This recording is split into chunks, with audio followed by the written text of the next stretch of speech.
Sir, sir, wake up. We need you to wake up right now.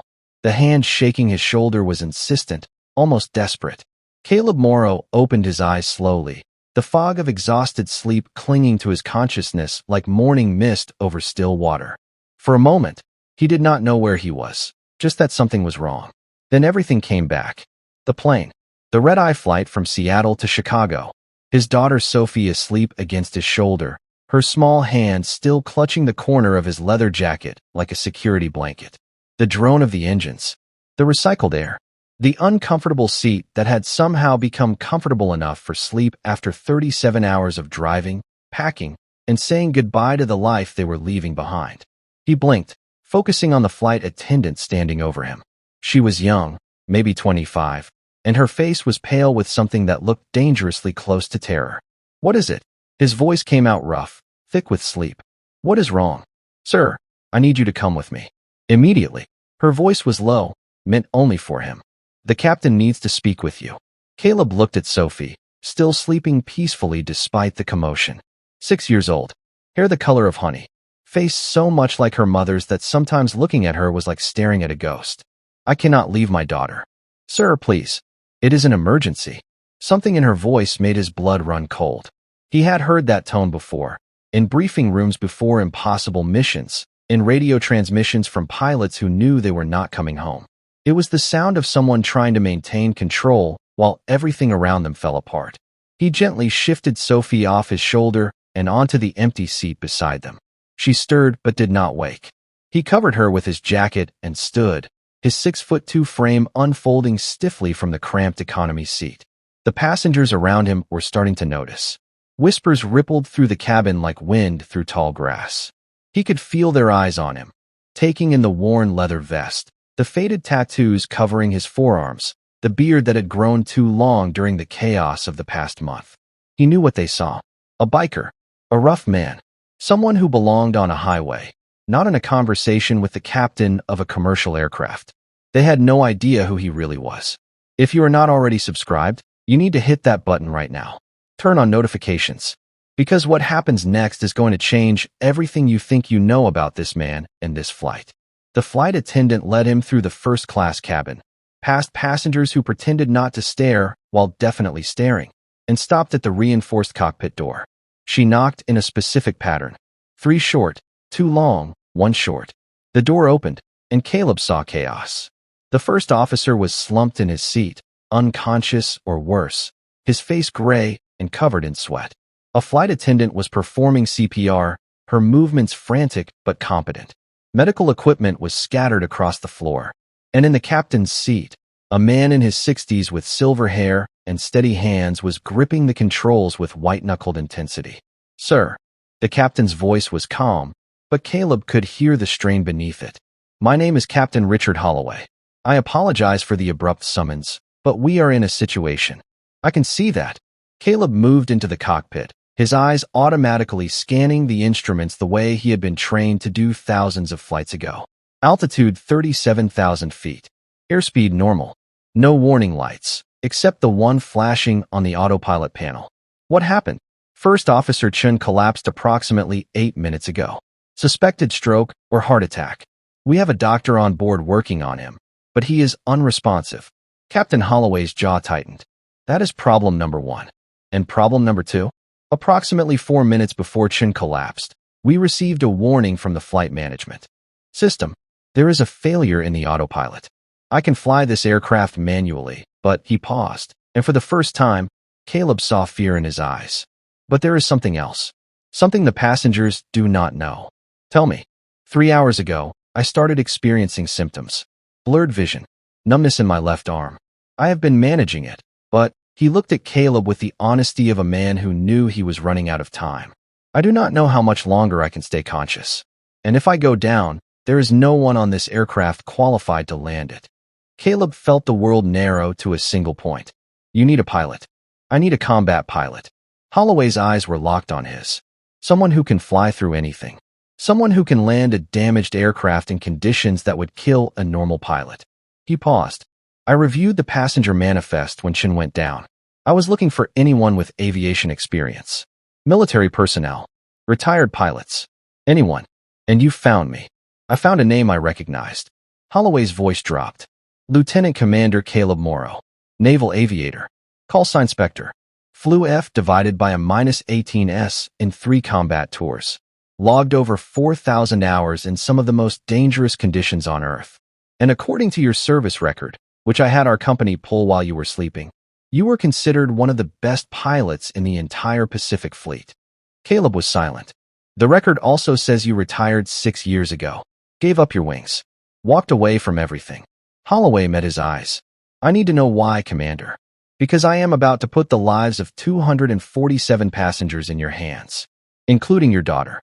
Drop a comment right now and tell me what you think happened to Caleb. Why did he walk away from flying?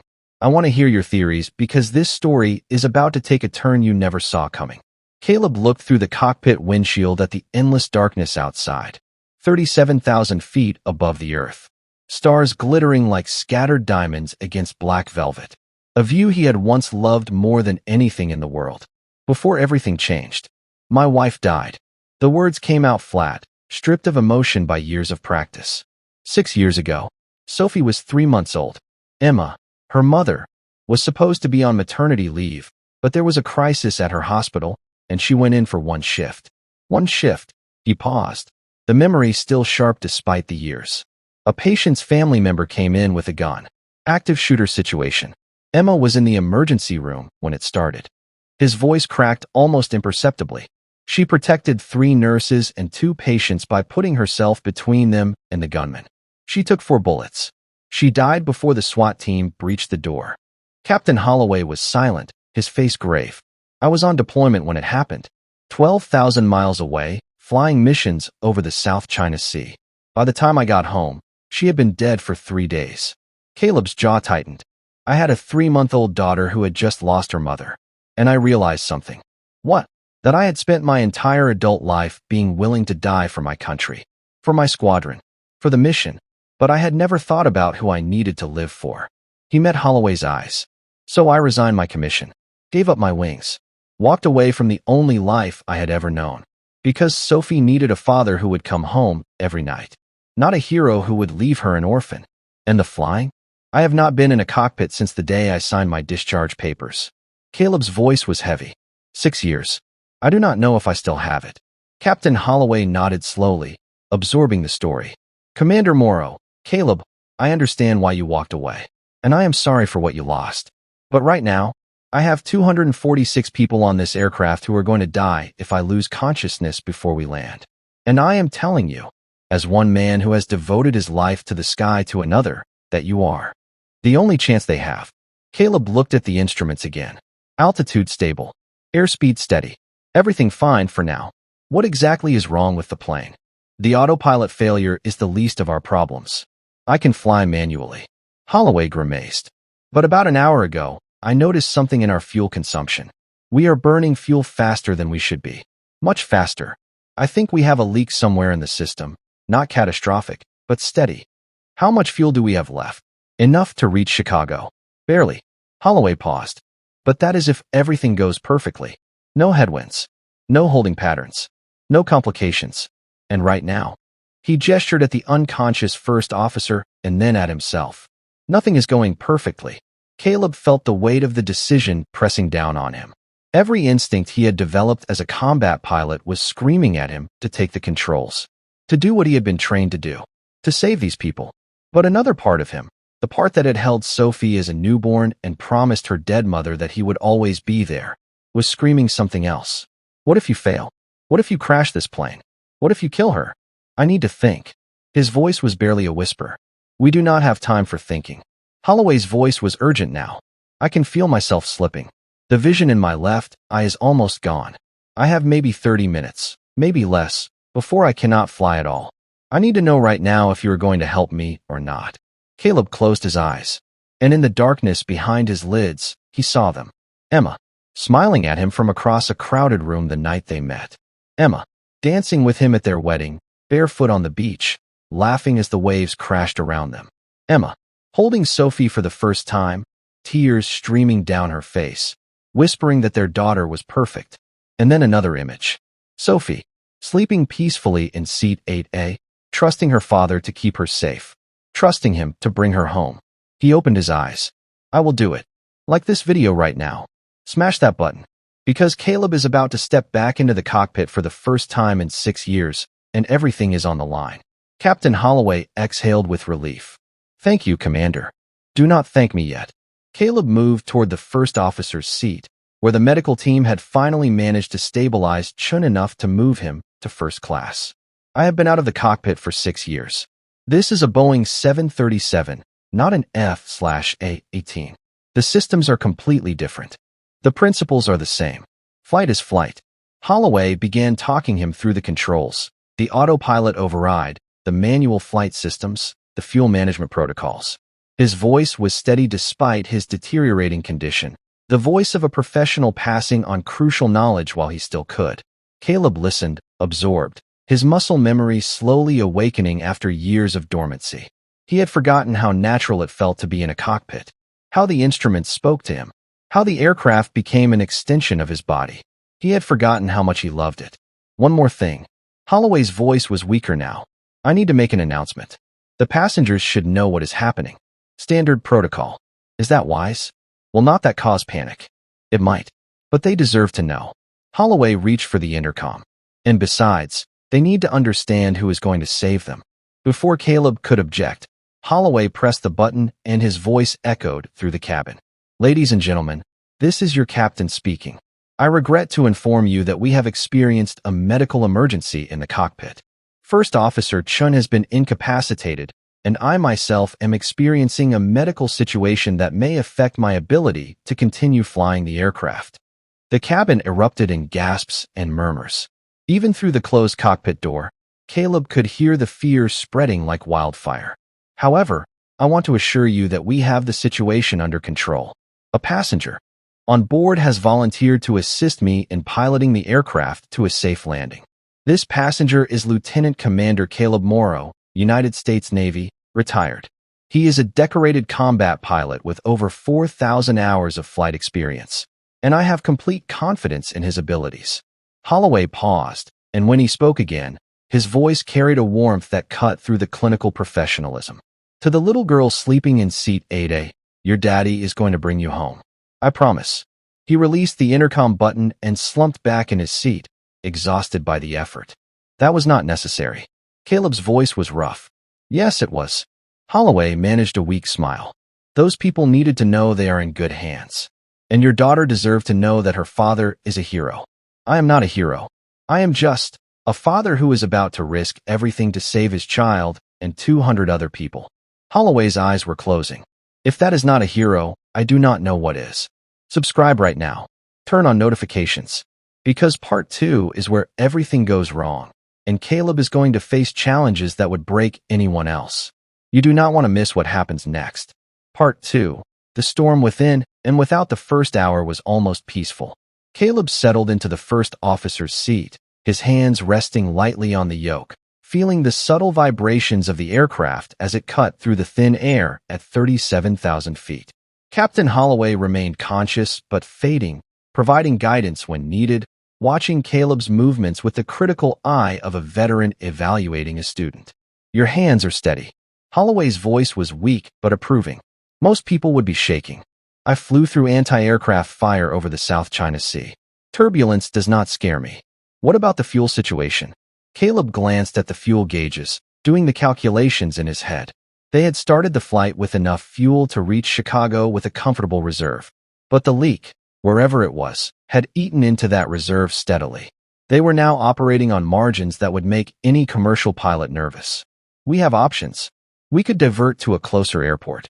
Minneapolis is about 90 minutes out. The weather over Minneapolis is bad. Thunderstorms. Low visibility. Holloway shook his head slightly. Chicago is our best bet. If we can make it. If. Caleb did not like that word. In combat, if was the difference between coming home and being shipped home in a box. He checked the instruments again, running through the mental checklist that had been drilled into him during flight school. Altitude stable. Airspeed good. Engine performance normal. No signs of the fuel leak affecting propulsion. For now, the cockpit door opened, and one of the flight attendants, the same young woman who had woken him, slipped inside with a cup of coffee. For you, Commander. She said it on the console. And there is someone who wants to see you.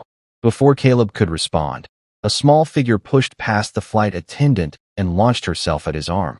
Daddy, Sophie, wide awake now, her eyes red from crying, her face streaked with tears. She threw her arms around his neck and held on like he might disappear if she let go. Hey, baby girl. Caleb's voice cracked. Hey, it is okay. Daddy's okay. The captain said you were flying the plane. The captain said there was an emergency. Sophie's voice was muffled against his shoulder. Are we going to crash? Caleb pulled back slightly, cupping his daughter's face in his hands.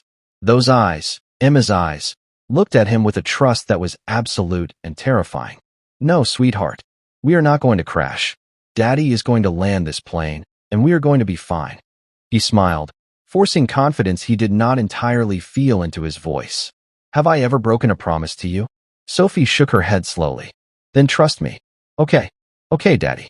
She sniffled, wiping her nose with the back of her hand. But can I stay here? I do not want to go back to our seat. I am scared.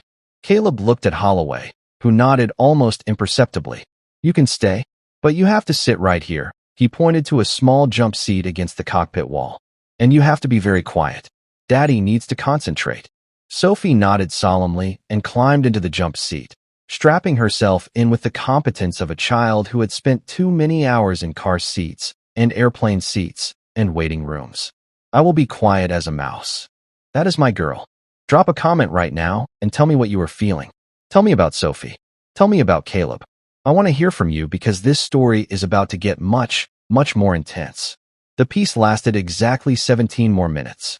The first warning came from the weather radar, a mass of red and orange appearing on the screen ahead of them, stretching across their flight path like a wall of fury. That was not on the forecast. Caleb's voice was sharp. That is a massive storm system. Holloway struggled to focus on the screen, his vision clearly failing.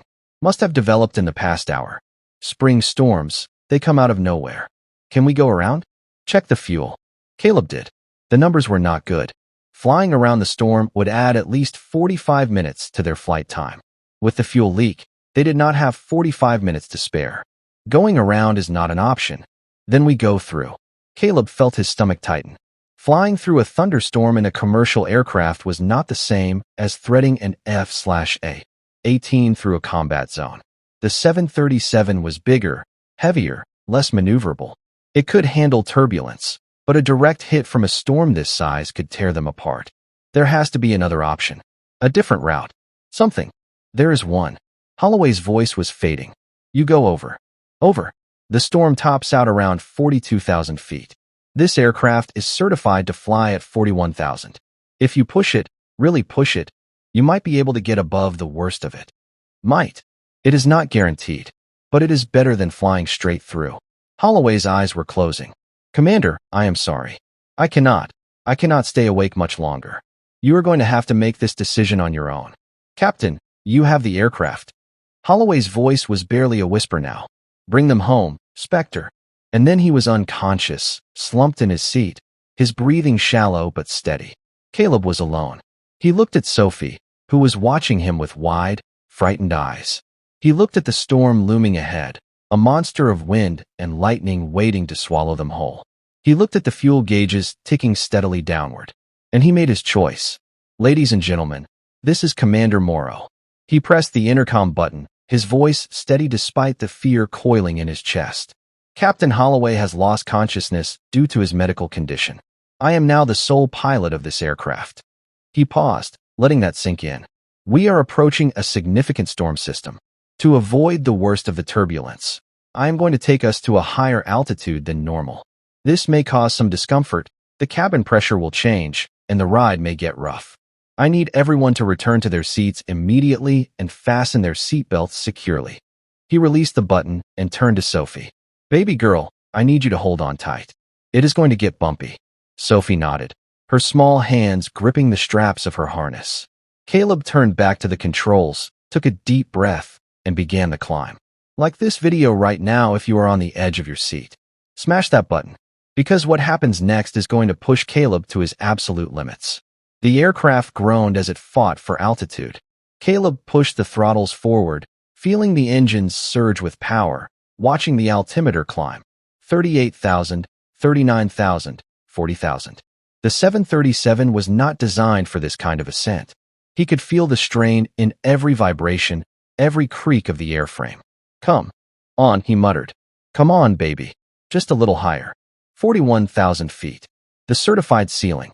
He was supposed to stop here. But the storm was still ahead of them, its peaks reaching up toward the stars like grasping fingers. He could see lightning flickering in its depths, could feel the first tremors of turbulence shaking the aircraft. He pushed harder. 41,500. The engines were screaming now, working beyond their design limits. Warning lights began to flicker on the console. Not critical, not yet, but close.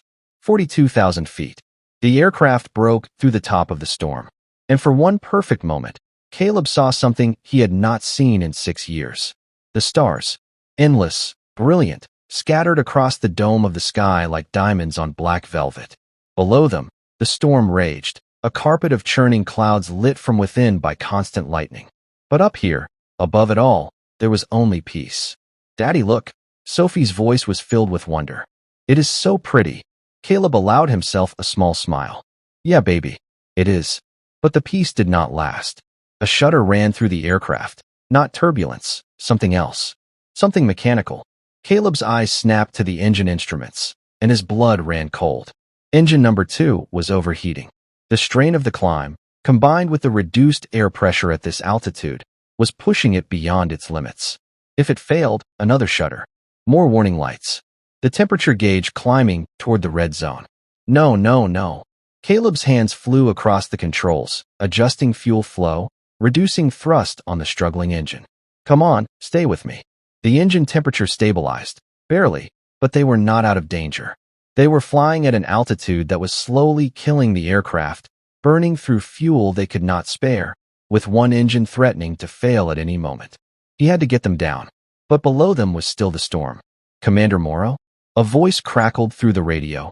Air traffic control, finally reaching them through the static. We are tracking your aircraft. You are above your certified ceiling. What is your status? ATC, this is Flight 847. Captain and first officer are incapacitated. I am a passenger with military flight experience who has assumed control. We have a fuel leak and engine problems. Request immediate priority landing at the nearest available airport. A pause. Then, Flight 847, understood. We are clearing all traffic for your approach. Nearest suitable airport is Chicago O'Hare, approximately 75 minutes at your current speed. Can you make it? Caleb checked the fuel again. Did the math. The numbers did not add up. Negative ATC. Fuel status critical. I need something closer. Another pause. When the controller spoke again, his voice was tight. Flight 847.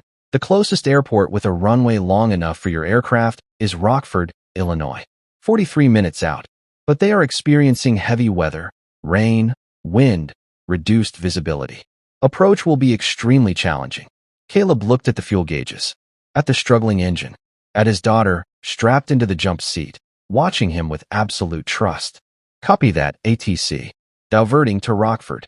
Request emergency services standing by.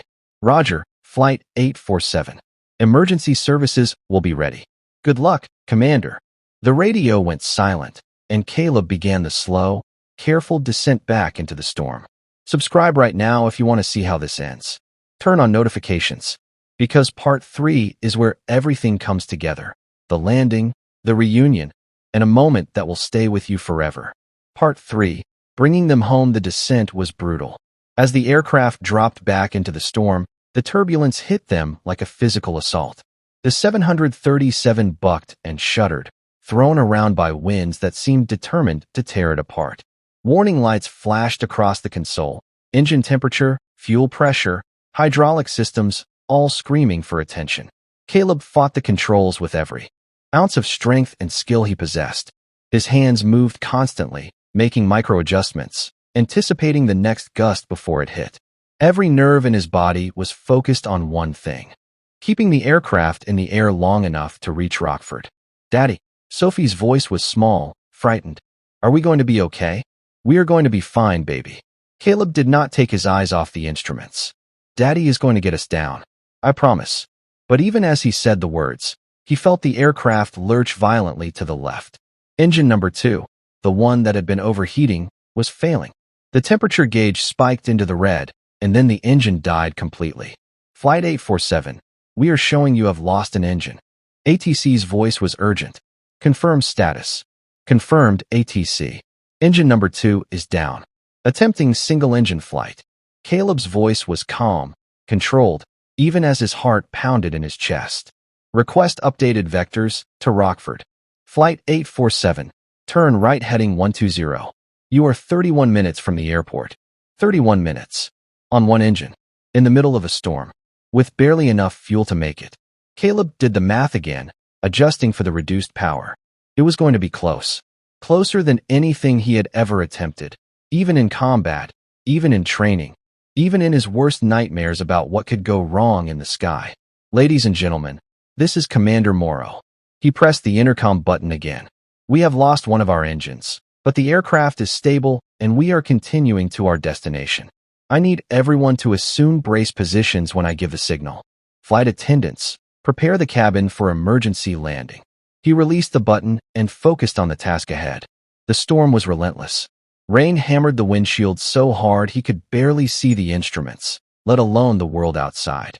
Lightning flashed around them, and once, terrifyingly, struck the aircraft itself, sending a surge through the electrical systems that knocked out half the cockpit displays. Come on. Caleb worked through the emergency procedures, resetting systems, rerouting power.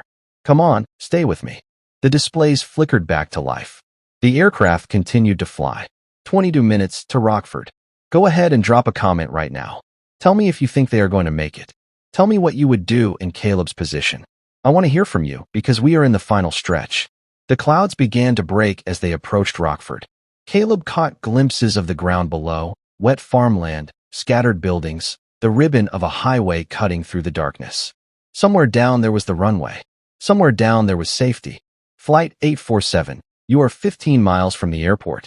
Runway 25 is cleared for your approach. Wind is gusting to 40 knots from the west. Visibility half a mile in heavy rain. Emergency services are standing by. Roger, ATC. Beginning final approach. This was it. The moment everything came down to. Caleb had landed aircraft on pitching carrier decks in the Pacific. He had touched down on improvised runways in war zones while taking enemy fire. He had executed maneuvers that should have been impossible, defying physics and probability and the expectations of everyone around him. But none of that compared to this. Because this time, Sophie was watching. He lowered the landing gear, feeling the familiar thunk as the wheels deployed. He adjusted the flaps, compensating for the crosswind that was trying to push them off course. He watched the airspeed, the altitude, the glide slope indicator, keeping everything in the narrow band of tolerance that would bring them safely to the ground. The runway appeared out of the rain, a strip of lights glowing in the darkness, beautiful and terrifying. Ladies and gentlemen, brace for landing. He pulled back on the yoke, flaring the aircraft, feeling the wheels reach for the ground. Contact. The 737 hit the runway hard, bouncing once before settling. The single remaining engine screamed in. Reverse thrust as Caleb stood on the brakes, fighting to slow the massive aircraft before they ran out of pavement. The runway rushed past. The end approached, faster and faster, and then they stopped. The aircraft rolled to a halt 300 feet from the end of the runway, surrounded by flashing lights from the emergency vehicles that were already racing toward them. It was over. Caleb slumped forward, his hands still gripping the yoke, his entire body trembling with exhaustion and relief. He had done it. Against all odds, against every obstacle, he had brought them home. Daddy. Sophie's voice was barely above a whisper. Did we make it? Caleb turned to look at his daughter, at her wide eyes, her tear-streaked face, her small hands still clutching the harness straps, and felt something break open inside his chest. Something that had been frozen for 6 years. Yeah, baby girl. His voice cracked with emotion. We made it. He unbuckled his harness and crossed the cockpit in 2 steps, scooping Sophie into his arms. She buried her face against his neck and sobbed, not with fear, but with the overwhelming release of tension that children feel when danger has passed. I knew you would save us. Her voice was muffled against his skin. I knew you would, Daddy. Caleb held her tighter, tears streaming down his own face. I will always save you, baby girl. Always. Like this video right now. Smash that button. Because what happens next is going to stay with you forever. The evacuation was orderly, professional. Emergency slides deployed. Passengers filed out into the rain, guided by flight attendants and emergency personnel. Medical teams rushed to treat Captain Holloway and First Officer Chun, both of whom were alive and being stabilized. Caleb carried Sophie down the emergency slide himself, unwilling to let go of her for even a moment. When they reached the tarmac, he finally set her down, but kept her hand firmly in his. The other passengers were gathering nearby, watching him with expressions that ranged from awe to disbelief to overwhelming gratitude. An elderly woman in a soaked cardigan approached him slowly, tears in her eyes. "Thank you." Her voice trembled. "My grandchildren. They are waiting for me in Chicago. I thought I was never going to see them again." Before Caleb could respond, she threw her arms around him. Others followed. One by one, the passengers approached, hugging him, shaking his hand, thanking him with words that seemed inadequate but were all they had. A businessman in a rumpled suit. A young mother clutching her infant. A teenage boy who simply stood in front of Caleb and said, "That was the coolest thing I have ever seen." Through it all, Sophie stayed by his side, watching her father receive the gratitude of 246 people whose lives he had saved. The media arrived within the hour. News helicopters circled overhead. Reporters thrust microphones toward anyone willing to talk. The story of the biker single dad who had landed a crippled aircraft in the middle of a storm was already spreading across the internet, going viral before the passengers had even finished their statements. Caleb avoided the cameras as long as he could, but eventually, a reporter managed to corner him near the terminal entrance. "Commander Morrow, can you tell us what was going through your mind during the landing?" Caleb looked at Sophie, who was holding a cup of hot chocolate that someone had given her. Her small face finally relaxed. "I was thinking about her." His voice was quiet but steady. "I was thinking about my daughter and how I had to bring her home safe. Everything else, the storm, the engine, the fuel, it was all secondary. She was the only thing that mattered. You walked away from flying 6 years ago after your wife died. What made you get back in the cockpit tonight?" Caleb was silent for a long moment. "When I lost Emma, I made a promise to Sophie. I told her that I would always be there for her, that I would never leave her." He met the reporter's eyes. "Tonight? Keeping that promise meant flying again. So I flew. There are reports that Captain Holloway specifically requested a combat pilot. Did your military training make the difference?" "My training kept me calm. My experience helped me make the right decisions. But honestly," Caleb smiled slightly, "what made the difference was that little girl right there. She trusted me. She believed in me. And I could not let her down." The reporter turned to Sophie. "And what about you, young lady? Were you scared when your daddy was flying the plane?" Sophie shook her head solemnly. "My daddy can do anything." Her voice was clear and confident. "He is the bravest person in the whole world." Subscribe right now if you have not already. Turn on notifications, because the ending of this story is something you need to see. 2 weeks later, Caleb stood in the hallway of a hospital in Chicago, waiting outside a room he had visited every day since the flight. Captain Richard Holloway was awake now, recovering from the stroke that had nearly killed him in the cockpit. First Officer Chun was in a room down the hall, also recovering, expected to make a full return to flying within the year. The door opened, and a nurse gestured for Caleb to enter. Holloway was sitting up in bed, looking older and frilier than he had in the cockpit, but with the same steady eyes. When he saw Caleb, he smiled. "Commander Morrow." His voice was weak but warm. "I heard you brought us down in one piece." "Barely." Caleb sat in the chair beside the bed. "It was close. It is always close. That is what makes flying interesting." Holloway chuckled, then winced at the effort. "I watched the news coverage. You are a hero, Morrow. The whole country knows it. I am not a hero. I am just a father who saved 246 lives, including his own daughters." Holloway's eyes were serious now. "That is the definition of a hero, Commander, whether you accept the title or not." Caleb was quiet for a moment. "I want to thank you for what you said over the intercom. About Sophie, I meant every word. That little girl was asleep in seat 8A when I asked for a combat pilot. She had no idea her father was about to save us all." Holloway reached out and gripped Caleb's hand. You gave her a story she will tell for the rest of her life. A story about who her father really is. I do not know who I really am anymore. Caleb's voice was heavy. For 6 years, I have been trying to be just a father, to put the pilot behind me. And then one night, I am back in a cockpit, and it feels like coming home. Caleb nodded slowly. That is because it is home. Flying is not just something you do. It is something you are. Holloway's grip tightened. You walked away because you thought your daughter needed you on the ground. But maybe she needs you to show her that the sky is not something to be afraid of. That the thing that took her mother can also bring her father home. Caleb sat with those words, feeling their weight settle into his bones. I do not know if I can fly again. Not professionally. Not after what happened. Then do not fly professionally. Fly for yourself. Fly for her. Holloway released his hand. Fly because the sky is where you belong, and denying that does not honor your wife's memory. It diminishes your own life. Before Caleb could respond, the door burst open and Sophie rushed in, followed by a laughing nurse who was clearly losing the battle to keep her in the waiting room. Daddy, the nurse said Captain Holloway is awake. Can I say hi? Holloway's face lit up with genuine joy. Well, hello there, young lady. I have heard a lot about you. Sophie approached the bed shyly, clutching a piece of paper in her hands. I made you a card, because my daddy said you were sick, and cards help people feel better. She handed him the paper. It was a child's drawing, a crayon airplane flying above a rainbow, with 2 figures visible in the cockpit window.